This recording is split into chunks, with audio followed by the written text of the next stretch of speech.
You know, it's a powerful song, and it covers just about what I wanted to talk about today. So I guess, like last week, Jeannie said, we can all go home now. But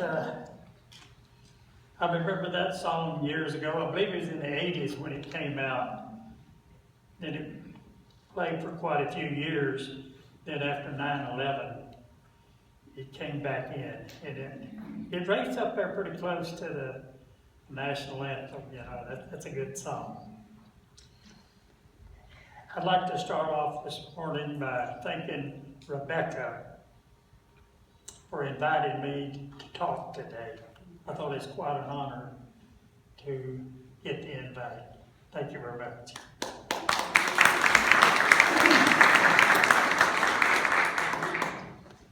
You know, did everybody get the good hour of sleep last night? That was great. I woke up and rolled and tumbled, and I was ready to go. And this being Veterans Day weekend, I think back at the active duty personnel that's at home and around the world, and I think of all of the veterans that are here today and everywhere and around the world. That they all, some gave all. Did I mess that up? I did, but we all gave some and some gave all. And let's think about since the Civil War, I think there's 1.5 million personnel giving their lives to this country that we live in today and have the freedom that we have today. And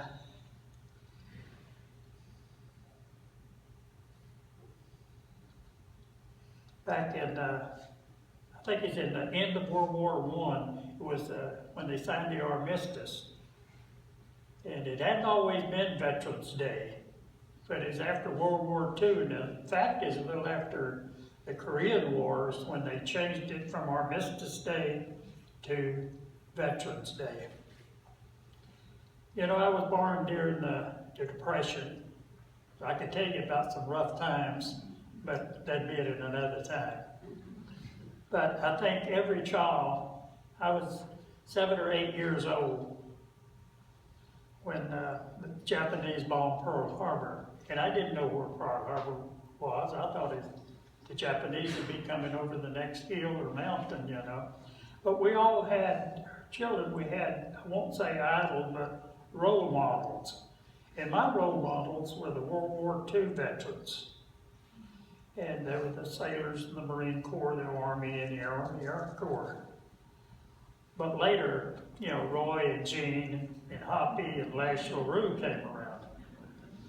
But I'd like to talk a little bit about the greatest generation, which is the World War II veterans, and I think we're honored to have 2 of them here today. And one is a member of Harmony Fellowship, Mr. Harold Wald.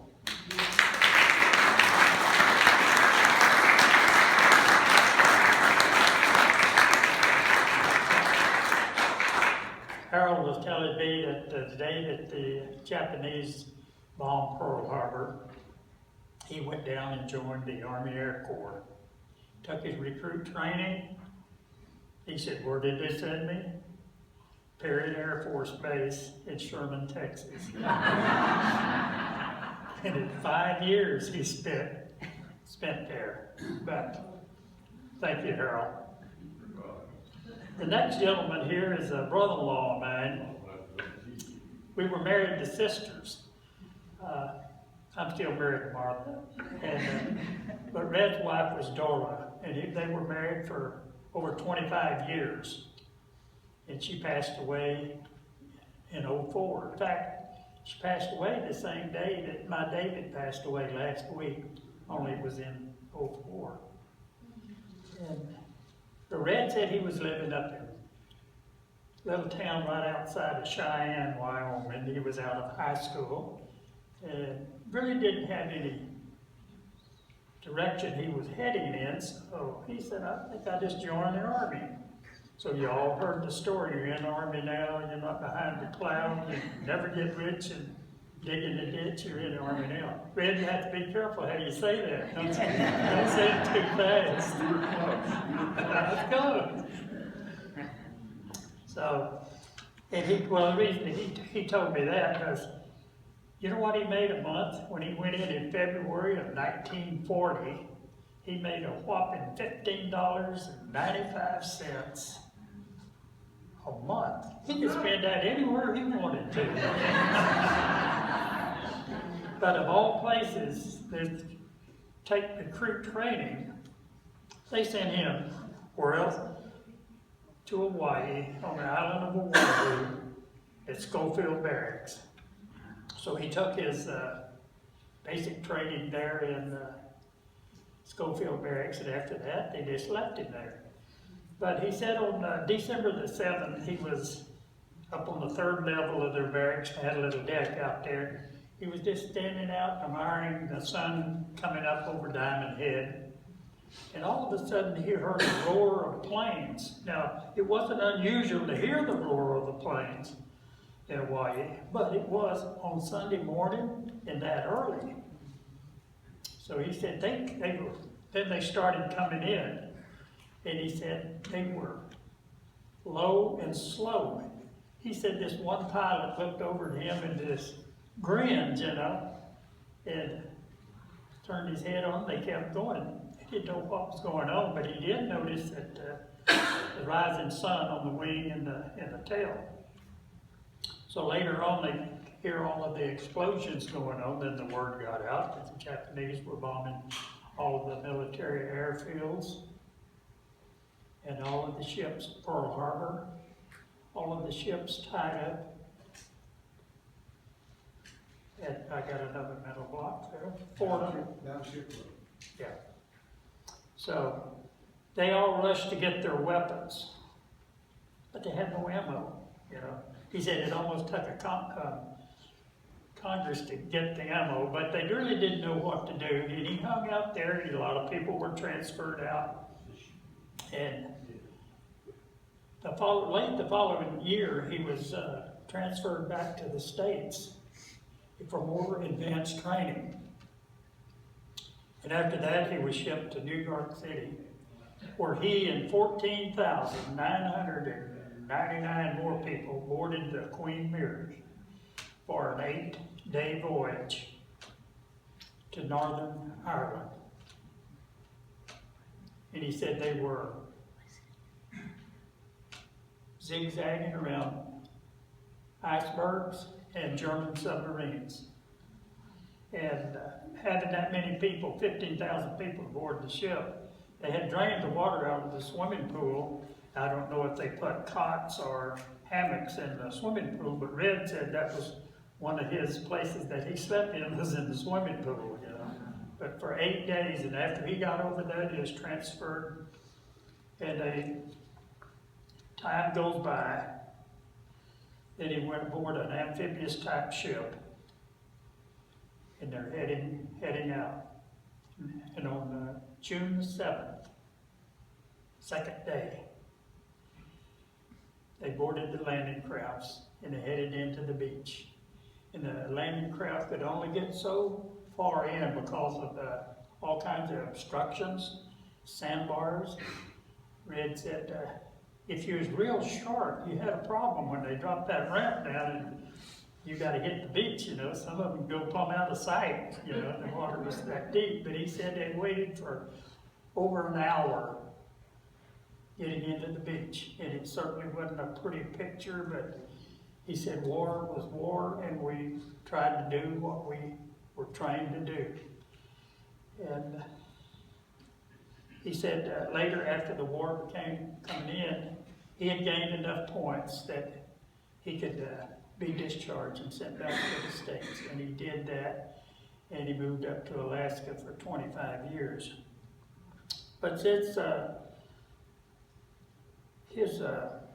since I retired out of the Navy, and then, of course, he's an Army, but that's okay too. I think he tried to really get in the Navy, but that's another story. We've got to go on an honor flight together.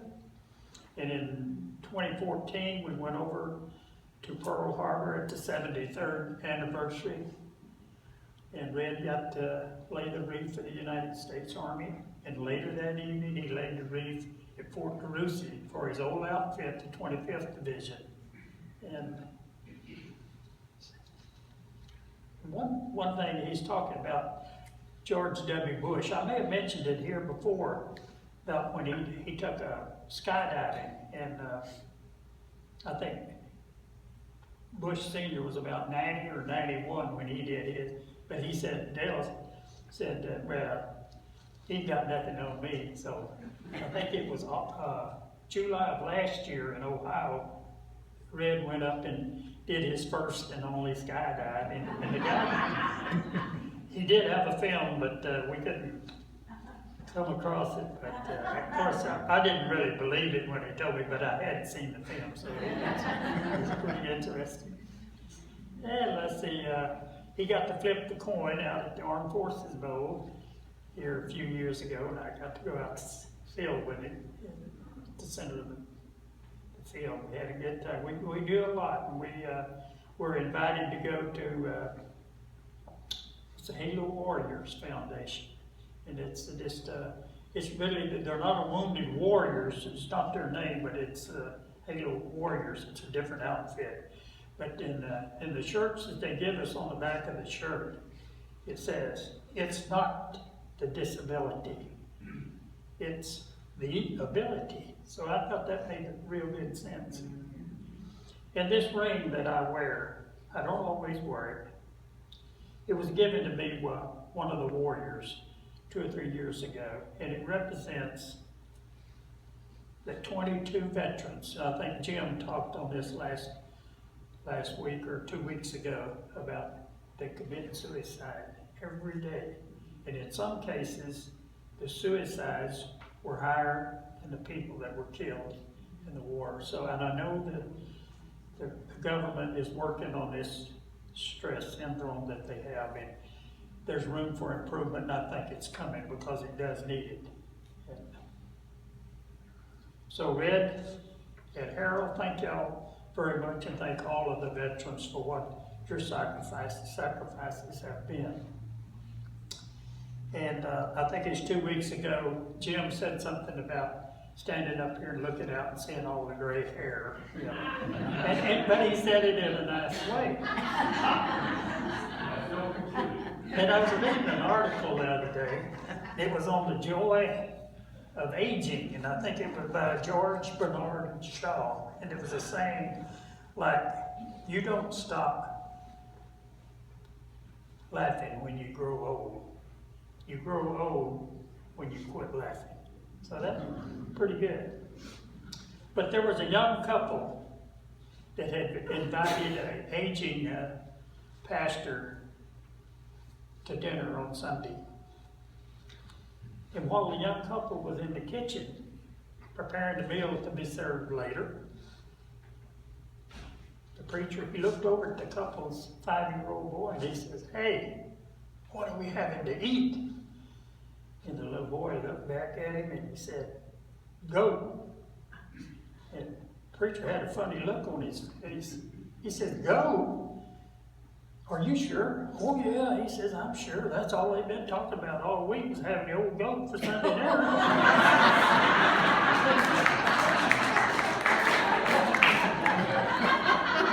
I don't think that was Harmony Fellowship, man. But a little bit about my time in the military. I spent 1952 to 1973 in the United States Navy. And I went to boot camp in San Diego. And after that, I went aboard the USS Cavalier as an APA-37. It was a troop carrier. We carried around 2,000 Marines, our soldiers, and all of their equipment in our cargo holds. And our main battery, if I speak about 3 APAs, the main battery for our APA is his 27 landing craft, something similar to what Red when he went into Omaha Beach. And But that was and I was there when they had the Operation Big Switch. That was the exchange of the prisoners of war, the exchange of the wounded. And later, we were still sitting in the Incheon Harbor when the peace treaty was signed. I believe that was in July of 1953. So later that year, the ship came over to relieve me, or relieve our ship, and they were 18 seamen short. And we did 9-month cruises at that time. That's a long time. And so we're all getting set, we're going home. But get this, old Archie was one of them lucky or unlucky sailors that had to be transferred to the Montreal. So they're giving me 9 more months over there. But in 1954, we called it Indochina then, which later on became Vietnam. And there was about 800 refugees that had to be evacuated. There was 50 ships involved. We would take about 2,000 a trip. We made 3 trips, and it was about a 7-day round trip. We went up and picked them up at Haiphong, and some of them came out of Hanoi. It was all communist up there. And you know, you think back on the freedom that we have. You choose to come to any church you want to go to, you can go. But a lot of those folks came, they wasn't allowed to go to church. That was outlawed. And some of them were wealthy, but when the communists took them over, they took all their wealth, all they had left. And we were carrying the young and the old and the kids. And it was some of the sights that I'd never seen in my life. I was a young man then, but still, you know, old people and kids or anybody in rough, hard times, you know. And then the communists told him, says, well, you don't want to go out on those Navy ships. You know what they'll do? They'll get you out of the middle of the ocean and throw you over the side, you know. But I'm glad that we did what we did there. And it was about a 3.5-day trip. Some would die before say if they died the first day, they had a funeral services on the fantail. We had our canvas bags and this sand, and the chaplain would say a few words. But if they died the second or third day, they put them on a reefer until we got into Saigon. Once we got to the mouth of the Saigon River, no warships could come up there. We weren't classified as a warship, although we had a 5-inch 54 and a much 40mm. And we had to go up in high tide. I remember standing on the fantail, the back part of the ship, watching that old big screw churning. It was just churning up mud. And so we go into Saigon, we tie up. It wasn't a friendly place then either. And we offloaded all of our refugees. Then at midnight, the ship is sitting basically on the bottom. We couldn't have gotten underway if we had to use a sitting duck. But we completed that. We had 90 days to make this evacuation. And I think back on it, and there's a nice article. It's an old National Geographic, I think it's June of 1955. There's some good articles in there on the passage to freedom. And these young folks that was born on the ship, when they reached 21, they could become American citizens because they was born on a Navy ship under American flag, Navy doctor, or American doctor. I don't know how many of those did that, I don't know. Then I stayed on that ship for, I don't know, another year or so, and then we put it out of commission. I had about a year left, and they put me on a heavy cruiser. Now that was what the Navy was all about. It was all spit and polish, you know, and it had more sailors on. You didn't have much work to do. You had too many people at the time. Everybody was assigned to clean it. And that was good, but it had wooden decks, teak wooden decks, and they're pretty and white. And being in my raid, I found out how you keep them white. You know? We did what's called holy stoning, and we only did that at sea. We didn't do it in port. So I got out of the Navy in 1956, and I'm gonna make my $1 million, and it took me a little while. I didn't even have a good start, so I went back into the Navy. But then I had gotten married, and I think the worst part of being in the military as a family man was a family separation. And I remember my son had just passed away. I remember when I went over a Westpac cruise, he was 3 months old. When I came back, he's a year old. He hadn't had a haircut. Now, his daddy gets a haircut every week. And he didn't know me. And boy, that hurt. That hurt. But it didn't take long, they're young. And then after I went back in, I was put aboard the USS El Dorado. And I think of the El Dorado, I think of that and I think of David because he was born July the 29th of 1959. And I was on the El Dorado. We were tied at the Naval Air Station in San Diego. And we would go out in the morning, stay all day, come back in at night. Because we had the Admiral aboard. He liked to go home every night, so that was good for us too. And I stayed on there until I got transferred over to the amphibious base in Coronado, California. And I was a boat coxswain, operator of the boat. I got the biggest boat I'd ever seen. We had about 25 of them. They were a landing craft. They were 73 foot long, weighed 73 tons. They had 4 big gray marine engines, and they would hold anywhere from 175 to 200 troops. And that's a lot of equipment. And after my 27 months there, here we go back to the Navy ship, another APA, Montrose 212. And we were overseas when I think it was Vietnam was starting to heat up. And I think there was a North Vietnamese torpedo boat, thought he was going to take on the Turner Joy and the USS Maddox. It didn't work. They blew his butt right out of the water, But that really got the Vietnam War started, and we spent a lot of times in different places in Vietnam on our raids. Then my prayer was answered. My orders came in to be a Navy recruiter. I said, oh, I've died and gone to heaven now. I'd always dealt with sailors that were in the Navy, I had to go out and get them motivated to come into the Navy, So I was there, I think it's 37 months there, and I think there was 503 people that I helped get into the United States Navy, and that's a lot of folks. I know it was during the Vietnam War, and a lot of them were pushed our way rather than, say, go to the Marine Corps or the Army.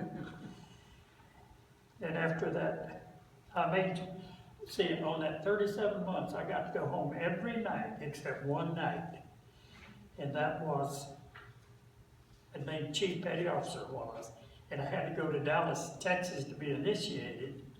And we had a few tasty beverages, and I didn't feel like we'd make it right back until the next day. But that's the only day that I missed coming home with my family, and that was great. So I go back, I get my orders, and I'm going aboard a destroyer escort. And I said, oh no. I think of it, destroyer escort was 195 feet long. I said, my last ship, and I got to get a little boat like that, but it wasn't. It was 238 feet long. But we spent a lot of time in Vietnam there. We spent many nights on shore bombardment, and then we'd go rendezvous with the tanker and ammo ship and chase the carriers. If you had down pods, we picked them up. And so then I decided it's time to hang it up. And I said, at my age, it's better now to go than wait 10 more years, be 10 years older and looking for employment. But I was lucky enough to go to work for American Airlines, and I worked for them for 20 years. And back to Red and I got invited with the Hilo Warriors. We were going to Weatherford High School for a Q&A, question and answer. And we got over there. I'd not been in a big auditorium like in today's high school. I think of when I was there, maybe it hold a couple hundred people. But we walked in there, and under the north goal, they had about 60 chairs for the warriors to sit in. And in mid-court, there were the high school seniors that would be asking questions to the veterans. And I looked in the stands, it was just, there was not an empty seat anywhere. They were school, juniors, seniors, and the faculty. There wasn't an empty seat in the house.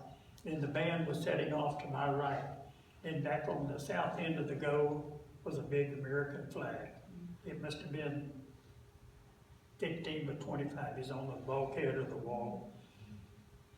Then they started playing the national anthem. And to hear the national anthem, I know every one of you have heard the national anthem. Every time you hear it, it's the best you've ever heard. But when they started playing the national anthem, and you're all standing there, your hand over your heart, you know, and I just thought how honored I was to be in the presence of this full house of high school kids and all these veterans. There was a Pearl Harbor survivor, there was an Iwo Jima survivor, there was a prisoner of war, and 5 Medal of Honors, and about 40 Purple Heart. Some of them were double amputees, some were 1 and 1.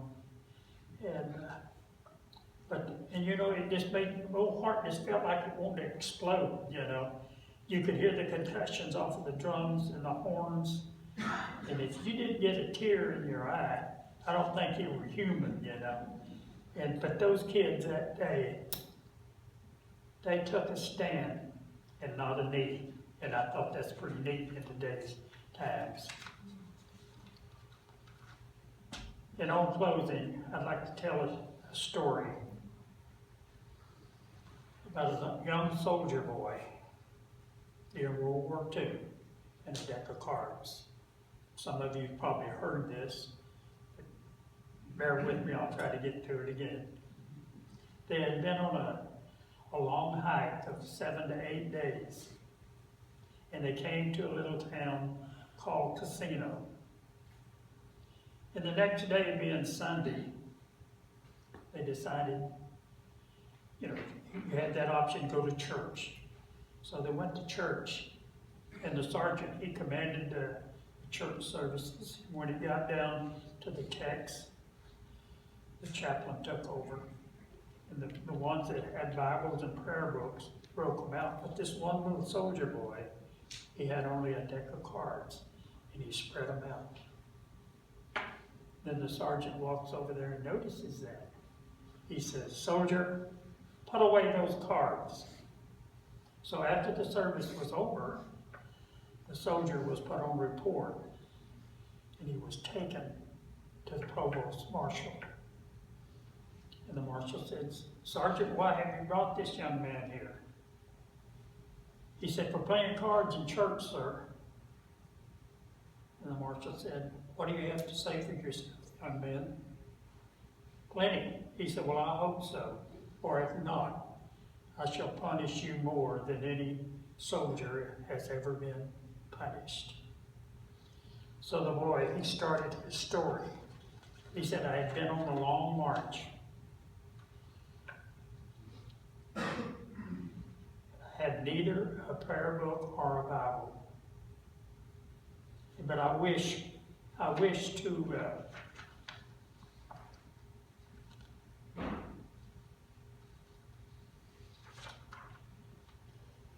to satisfy you with the purity of my intentions." And the boy started his story. And he said, "You see, sir, when I see the ace, I think of the Father, Mother God. And when I see the deuce, it reminds me that the Bible is split into 2 parts, the Old and the New Testament. And when I see the 3, the tray, I think of the Father, Son, and the Holy Ghost. And when I think of a 4, I think of the 4 evangelists that preached the gospel. It was Matthew, Mark, Luke, and John. And when I see the 5, It reminds me of the 5 wise virgins trimmed their lamps. There were 10 of them. 5 were wise and was saved. 5 were foolish and was shut out. And when I see the 6th, it reminds me that God built our great heavens and earth. And when I see the 7th, it reminds me that God rested from his great work. And when I see the 8th, I think of the persons that God saved before he destroyed the earth. There was Noah, his wife, his 3 sons, and their wives. I think of I see the 9, it reminds me of the lepers that God cleansed. And 10 of them didn't even thank him. And when I see the 10, I think of the 10 commandments that God handed down to Moses on a table of stone. And when I see the king, it reminds me that there is one King of heaven, God Almighty. And when I see the queen, I think of the Blessed Virgin Mary, the Queen of Heaven. And when I see the jack, it reminds me of the devil. And when I count the spots on a deck of cards, I find that there's 365 spots on a deck of cards. That's the number of days in a year. There's 52 weeks in a year. And when you count the cards, there's 52 cards. There's 4 suits, the number of weeks in a month. 12 picture cards, the number of months in a year. 13 tricks, that's the number of weeks in a quarter. So you see, sir, not only does my deck of cards serve me as my Bible, my calendar, my almanac, or my prayer book. And if you would ask me if this is a true story, when I believe it is a true story. You might ask your telephone, but I think it is. So I think it was a good story. It's an old story. But so on closing, I just like for us to remember that freedom, just like the song, says it's not free. It comes with a heavy price. So once again, I think we need to thank our veterans at home and all over the world for active duty. And our veterans are here today and all over the world. And think that, we all gave some and some gave all. And think about the 1.5 million veterans that have given their life to where we have freedoms that we have today. It's not perfect by no means, but there's room for improvement, and it is coming. And I'd like to say God bless all of you, and God bless this wonderful country that we live in. Thank y'all.